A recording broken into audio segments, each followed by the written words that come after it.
मैं अंजुल अग्रवाल सरव एजुकेशन से। हम डिस्कस कर रहे थे मैक्रो इकोनॉमिक्स का second chapter some basic concepts of macro economics. आज के लेक्चर में हम कुछ कॉन्सेप्ट्स डिस्कस करेंगे जैसे कि net investment, cross investment, depreciation, replacement investment.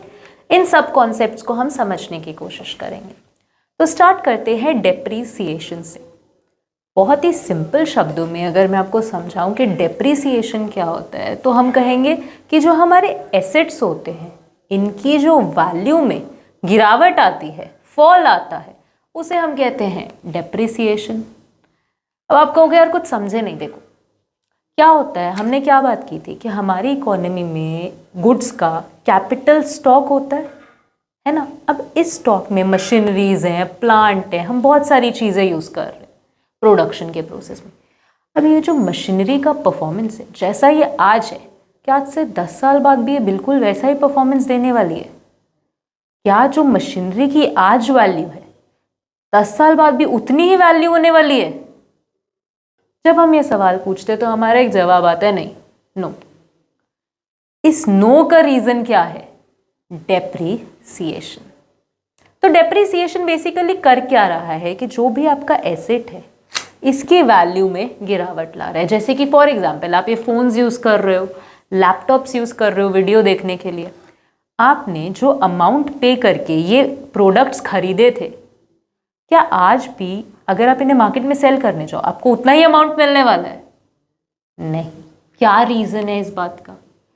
Depreciation. Depreciation ने बेसिकली क्या किया, आपकी जो एसेट की वैल्यू थी उसको गिरा दिया। 10,000 में लेकर आए थे लेकिन आज इसकी वैल्यू 8,000 है मार्केट में। तो ये जो 2,000 रुपये का फर्क है ये आपके लिए क्या है? डेप्रिसिएशन। तो ये डेप्रिसिएशन की वजह क्या है? ऐसा क्यों हो रहा है? आपकी एसेट की वैल्यू में गिरावट आ ही क्यों रही है? इसका रीजन है एक तो passage of time, second reason है normal wear and tear, third reason है expected obsolescence. Passage of time से क्या बोलना चाह रहे हैं कि जब आप कोई प्रोडक्ट बहुत लंबे टाइम तक रख रहे हो अपने पास में, हाँ एक फ़ोन है आप आज खरीद कर लाए हो, आज से 10 साल बाद आप उसे मार्केट में बेचने जा रहे हो, ऑब्वियसली आपको उस फ़ोन के उतने पैसे नहीं मिलने वाले, उस फ़ोन की उतनी वैल्यू नहीं रहेगी। तो पैसेज ऑफ टाइम भी क्या करता है कि जो आपके एसेट की वैल्यू है उसको रिड्यूस कर देता है। और क्या रीज़न है? Normal wear and tier. ये पॉइंट हमें क्या बता रहा है कि जब आप कोई भी चीज़ यूज़ करते हो, कोई मशीनरी यूज़ कर रहे हो, अपना फ़ोन यूज़ कर रहे हो, ऑब्वियसली उसके परफॉर्मेंस में ओवर द टाइम फ़र्क पड़ जाएगा ना यूजेज की वजह से। पहले जितना अच्छे से वो एकदम फास्ट प्रोसेसिंग फर्स्ट डे कर रहा था, 100th डे में उसकी परफॉर्मेंस में कुछ ना कुछ फ़र्क तो आ ही जाएगा ना, वेरियस रीजंस की वजह से। तो ये क्या है, ये बात क्या हो रही है कि नॉर्मल जब हम यूजेज कर रहे हैं किसी भी चीज़ को, उसका नॉर्मल वियर एंड टियर की वजह से भी क्या होता है, उसकी जो वैल्यू है वो डेप्रिशिएट हो जाती है, उसमें फॉल आ जाता है। लास्ट हमारा पॉइंट क्या है? Expected obsolescence. अब ये क्या बोल रहे हैं? तो शब्द ही नहीं सुना पहले। देखो ऑब्सोलेंस का मतलब समझो पहले। ऑब्सोलेंस का मतलब होता है जब आपकी कोई चीज़ अब यूज में नहीं रहती। ऐसा कब होगा? ऑब्सोलेंस का सिचुएशन कब क्रिएट होगा? कब आपकी कोई चीज़ यूज में नहीं रहेगी? या तो टेक्नोलॉजी में चेंज आ जाए, हाँ एक मेजर अगर टेक्नोलॉजी में चेंज आ गया, फॉर एग्जाम्पल 100% इलेक्ट्रिक कार्स चलने लगी, तो जो पेट्रोल वाली कार्स है वो टेक्नोलॉजी क्या हो जाएगी? ऑब्सोल्यूट हो जाएगी। हाँ वो और फिर यूज में नहीं आएगी। लोग इलेक्ट्रिक कार पे जब 100% स्विच कर जाएंगे तो पेट्रोल कार्स क्या हो जाएंगी? ऑब्सोलेट हो जाएंगी। हाँ तो एक तो हमने बात की कि ऑब्सोलेंस किस वजह से हो रहा है, किस वजह से चीज़ें यूज में नहीं रह रही हैं। या तो क्या होगा, टेक्नोलॉजी में चेंज आ जाएगा, या फिर डिमांड में चेंज आ जाएगा। हाँ अगर जो चीज़ प्रोड्यूस हो रही है उसका डिमांड ही होना बंद हो जाए, उसका कोई ऑल्टरनेट आ जाए, कोई सब्स्टिट्यूट आ जाए, उस प्रोडक्ट का डिमांड ही बंद हो जाए, तो भी वो प्रोडक्ट क्या हो जाएगा? ऑब्सोल्यूट हो जाएगा। हाँ तो वो भी एक कारण है किस चीज़ का, कि उस प्रोडक्ट की वैल्यू में गिरावट आने का, डेप्रिसिएशन का।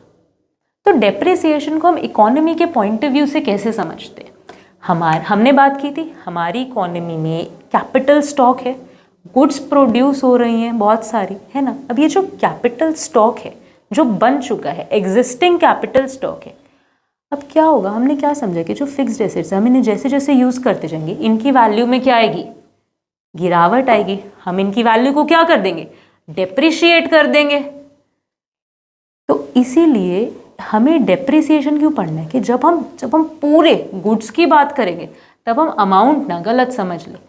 अगर हमने मान लिया कि हमारे पास 20,000 का कैपिटल स्टॉक है, लेकिन अगले साल हमने क्या माना कि कैपिटल स्टॉक अगले साल भी कितना है, 20,000 है। इन्वेस्टमेंट को एक बार साइड रखते हैं, यहाँ पे हम मान लेते कोई अभी नया इन्वेस्टमेंट नहीं हुआ है, राइट। इसी में बात करते हैं कि कैपिटल स्टॉक एक साल का, मान लो 2019 का कैपिटल स्टॉक कितना है, 20,000 रुपये। अब हम चले गए अगले साल, 2020 में कोई इन्वेस्टमेंट नहीं है, ठीक है। 2020 में हम बोल रहे हैं कि हमारा कैपिटल स्टॉक कितना है, 20,000 ही। पर एक्चुअली क्या होगा, हमारा कैपिटल स्टॉक 18,000 है। क्या रीज़न है इसका, ये जो 2,000 रुपये लूज हुए, क्यों लूज हुए, क्योंकि आपकी एसेट्स की वैल्यू में क्या आया है, फॉल आया है, डिडक्शन हुआ है। क्या बोलते हैं उसे, डेप्रिसिएशन।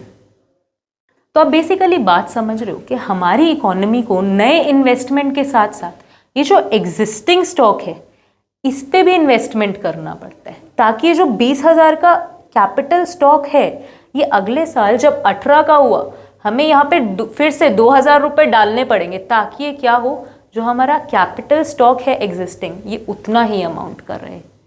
तो अभी जो 2,000 रुपये आपने इसमें डाले हैं इसे हम क्या बोलते हैं, इसे हम बोलते हैं रिप्लेसमेंट इन्वेस्टमेंट। देखो हमने लास्ट लेक्चर में क्या डब्बों से समझा था ना कि हमारे पास एक डब्बा था, ये हमारी इकोनॉमी का एग्जिस्टिंग कैपिटल स्टॉक है, हमने 2 डब्बे ऐड कर दिए थे, वो हमारी क्या थी, इन्वेस्टमेंट थी। नहीं, टोटल हमारे पास कितने डब्बे हो गए थे, 3 डब्बे। पर अगर ये जो आपका एक डब्बा है यही कुछ खराब हो जाए, इसको भी तो रिप्लेस करना पड़ेगा, वरना क्या होगा, अगर मैं इस डब्बे को उड़ा दूं, इन्वेस्टमेंट मैं 2 कर दूं और मैं कहूं कि यार मेरी इकोनॉमी में तो 3 गुड्स हो गए, एक्चुअली मेरी इकोनॉमी में कितने डब्बे हुए, सिर्फ 2, क्योंकि जो पिछला डब्बा था वो तो खराब हो चुका है, डेप्रिशिएट हो चुका है। तो हमें डेप्रिसिएशन के इफेक्ट को खत्म करने के लिए किस चीज़ की ज़रूरत है, रिप्लेसमेंट इन्वेस्टमेंट की ज़रूरत है। हम यहाँ पे क्या करेंगे, एक डब्बा डाल देंगे इसको रिप्लेस करने के लिए, 2 नए डब्बे ऐड कर देंगे और हमारा टोटल 3 डब्बों का पूरा कैपिटल स्टॉक बन जाएगा। देखो इसी से हम सारे कॉन्सेप्ट समझ लेंगे, इसी एग्जाम्पल से। यहाँ तक हम अभी सभी कॉन्सेप्ट्स के बारे में बात कर चुके हैं आज के लेक्चर के, बस हम इन्हें आइडेंटिफाई करना सीखना है। डेप्रिसिएशन हम लोग समझ गए, क्या है डेप्रिसिएशन, फॉल है एसेट्स की वैल्यू में, किस वजह से, नॉर्मल वियर टियर की वजह से, एक्सपेक्टेड ऑब्सोलेंस की वजह से, या फिर पैसेज ऑफ टाइम की वजह से। डेप्रिसिएशन समझ आ गया। ये भी समझ आ गया है कि देखो हमारी जो इकोनॉमी का स्टॉक है ये डेप्रिशिएट होगा, इसीलिए हमें उस डेप्रिसिएशन के होल को फिल करने के लिए किस चीज़ की ज़रूरत है, रिप्लेसमेंट इन्वेस्टमेंट की। जो ऐसा इन्वेस्टमेंट जो ऑलरेडी एग्जिस्टिंग चीज़ को क्या कर रहा है, रिप्लेस कर रहा है। ठीक है, हमें 2 टर्म्स बिल्कुल क्लियर हो गई कि रिप्लेसमेंट इन्वेस्टमेंट क्या होता है और डेप्रिसिएशन क्या होता है। अब हम बात कर रहे हैं ग्रॉस इन्वेस्टमेंट की और नेट इन्वेस्टमेंट की। ग्रॉस और नेट, इन 2 शब्दों का मतलब बताओ मुझे, हम ये कब यूज करते हैं? ग्रॉस हम यूज करते हैं जब हम इन टोटैलिटी बात कर रहे होते हैं कि सबको जोड़ के बता दो। नेट हम बात कर रहे होते हैं कि स्पेसिफिकली न्यू एडिशन कितना हुआ है। हाँ, कुछ आइडिया हो रहा है? तो जब हम इन्वेस्टमेंट की बात करेंगे, हम बोल रहे हैं ग्रॉस इन्वेस्टमेंट, हम बोल रहे हैं नेट इन्वेस्टमेंट। तो ग्रॉस में हम क्या बोलेंगे, इन टोटैलिटी बता दो यार कितना इन्वेस्टमेंट हुआ है। एक पुराने डब्बे को रिप्लेस किया और 2 नए डब्बे ऐड किए, यानी कि अच्छा मैंने एक्चुअल में 3 डब्बे ऐड किए इकोनॉमी में, ये मेरा क्या हो गया, ग्रॉस इन्वेस्टमेंट। नेट इन्वेस्टमेंट क्या बोल रहे हैं, यार देखो एक तो तुमने सिंपली रिप्लेस ही किया ना, वो तो पहले से था भी, उसको निकाल के तुमने नया डाल दिया, ठीक है, मेरे को उससे कोई मतलब नहीं। एक्स्ट्रा बताओ कितना ऐड हुआ है, नेट एडिशन बताओ मेरे को, कितना ऐड कितना हुआ है नया, तो आप बोलोगे यार एक डब्बा, ये एक डब्बा, 2 डब्बे ऐड हुए हैं, वो आपका क्या हो जाएगा, नेट इन्वेस्टमेंट। तो बेसिकली देखो क्या बात हुई है, ग्रॉस इन्वेस्टमेंट में हमने क्या बोला है कि इन टोटालिटी एक इकोनॉमी में कितने नए गुड्स प्रोड्यूस हो रहे हैं, कितने गुड्स टोटल प्रोड्यूस हो रहे हैं। लेकिन जब हम नेट इन्वेस्टमेंट की बात करेंगे तो वो हमें रिप्लेसमेंट इन्वेस्टमेंट को काउंट नहीं करेगा, वो कहेगा देखो वो तो रिप्लेस ही कर रहे हो ना, उसकी बात मत करो, नया बताओ कि एग्जिस्टिंग कैपिटल स्टॉक में चेंज कितना है, नया कितना ऐड हुआ है, नेट इन्वेस्टमेंट यहाँ पे बात करेगा। तो अगर देखो फॉर्मूलाज कभी याद करने की जरूरत नहीं, समझो ना ये बना कैसे है। तो अगर हम ग्रॉस प्रॉफिट आ गया, ग्रॉस इन्वेस्टमेंट की बात करें तो ग्रॉस इन्वेस्टमेंट क्या बोलेगा, इन टोटालिटी जितने भी गुड्स हैं, चाहे वो नेट गुड्स हैं यानी कि नेट इन्वेस्टमेंट है, चाहे वो डेप्रिसिएशन वाले हैं, सबको मिला के बता दो मुझे कितना मन है। ठीक है, तो हमारा ग्रॉस का फॉर्मूला क्या लिख देती है हमारी book, net investment plus depreciation. वही नेट इन्वेस्टमेंट बोलते हैं यार मेरे को टोटल वोटल से कोई मतलब नहीं है, मेरे को बताओ एग्जैक्टली नया कितना ऐड हुआ है। तो हम क्या करेंगे, टोटल में से जो डेप्रिसिएशन वाला था यानी कि जो हमारा रिप्लेसमेंट इन्वेस्टमेंट था उसको बाहर निकाल देते, तो हमें नेट पता लग जाएगा ना।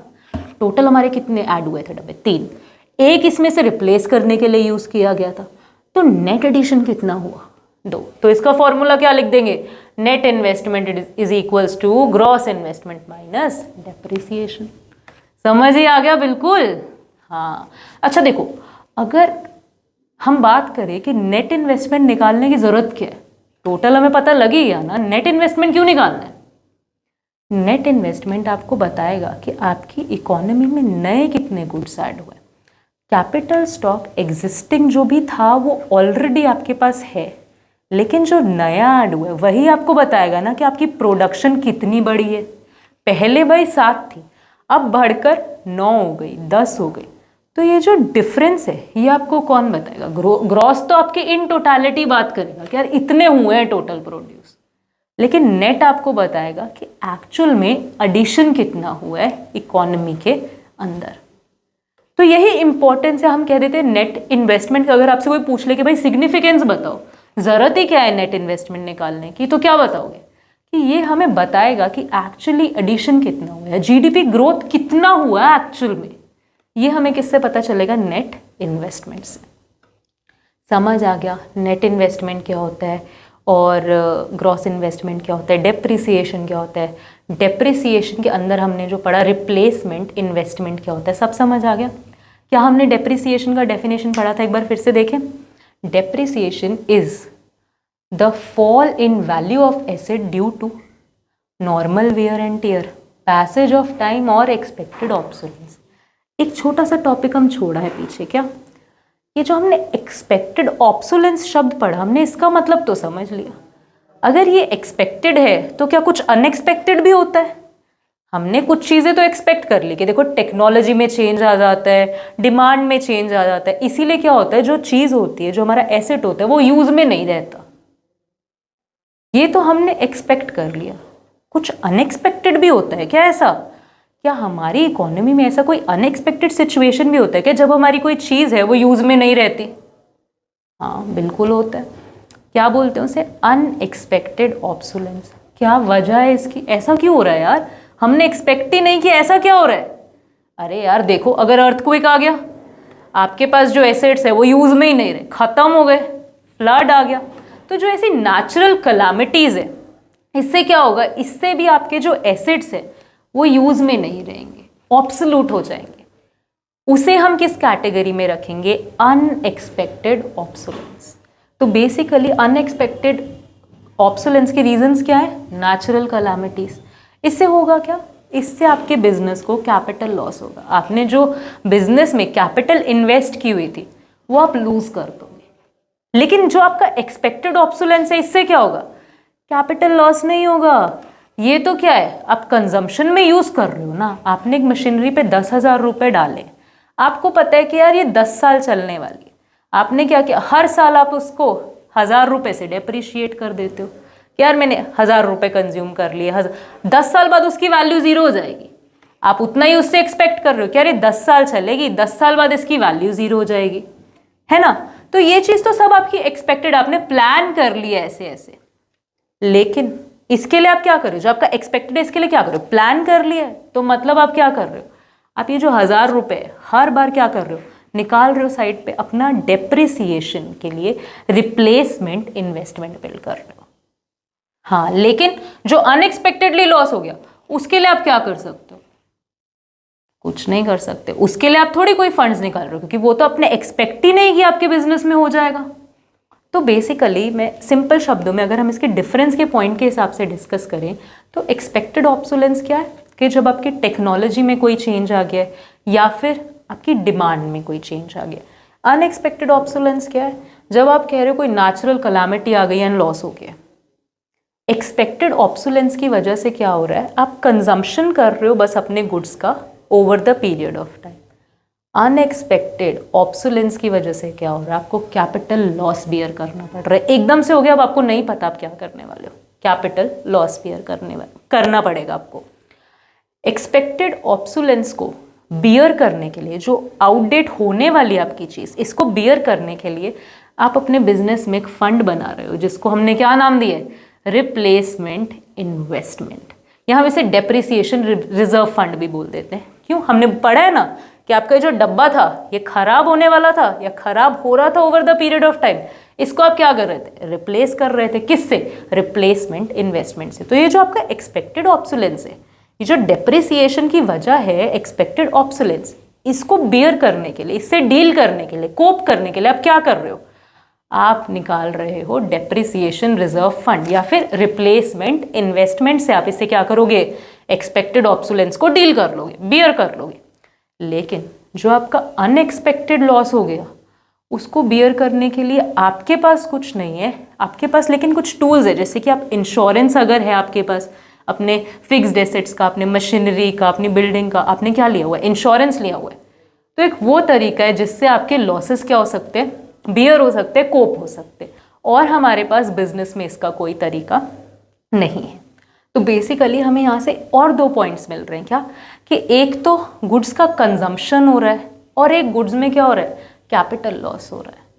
क्यों, दोनों गुड्स, एक ही गुड्स के साथ 2 ट्रीटमेंट कैसे हो रहे हैं, कि देखो जब आप बात करोगे कि एक्सपेक्टेड ऑब्सोलेंस है तो आप क्या कह रहे हो कि गुड्स कंज्यूम होती जा रही हैं over the period of time. लेकिन जब आप कह रहे हो अनएक्सपेक्टेड ऑब्सोलेंस है तो क्या होगा, गुड्स को कैपिटल लॉस बियर करना पड़ेगा। आपकी जो कैपिटल है वो लूज हो जाएगी due to unexpected obsolescence, that is natural calamities. ये वो कंजम्पशन ऑफ गुड्स को, जो आप गुड्स कंज्यूम करते जा रहे हो, इसको हम कैसे डील कर रहे हैं, हम इसको डील कर रहे हैं डेप्रिसिएशन रिजर्व फंड से या रिप्लेसमेंट इन्वेस्टमेंट से। और दूसरे हाथ पे जो हमारा कैपिटल लॉस है इसको हम कैसे बियर कर रहे हैं, इंश्योरेंस जैसे टूल से हम इन लॉसेस को बियर करने की कोशिश कर रहे हैं। तो होपफुली आज हम डेप्रिसिएशन का सारा कॉन्सेप्ट समझ गए हैं। Expected obsolescence, unexpected obsolescence, capital loss, consumption of goods, कोई भी टर्म हमारे लिए फॉरेन नहीं रही, हमें सब समझ आ गया। और ग्रॉस और नेट इन्वेस्टमेंट को भी हम बहुत अच्छे से समझ चुके हैं। ग्रॉस जब हम टोटलिटी में बात कर रहे हैं, नेट जब हम सिर्फ न्यू एडिशन के, नया कितना ऐड हुआ है, नेट एडिशन कितना हुआ है इकोनॉमी में गुड्स का, उस पे बात कर रहे हैं। तो इसी के साथ हमारा इन्वेस्टमेंट का टॉपिक एकदम क्लियर हो चुका है। हम डेप्रिसिएशन पर भी बात कर चुके हैं। नेक्स्ट लेक्चर में अब हम मिलेंगे अगले कुछ टॉपिक्स के साथ। अगर आपको इन टॉपिक्स से कुछ भी रिलेटेड डाउट है, आपकी कोई भी क्वेरी है, आप कुछ पूछना चाहते हैं तो आप वहीं कमेंट सेक्शन में बता सकते हैं, या फिर डिस्क्रिप्शन में आपको टेलीग्राम, व्हाट्सएप, इंस्टाग्राम सभी चैनल्स का लिंक मिल जाएगा। आप हमसे वहाँ पर भी कांटेक्ट कर सकते हैं। सो मिलते हैं नेक्स्ट लेक्चर में। तब तक के लिए keep learning, have a good day.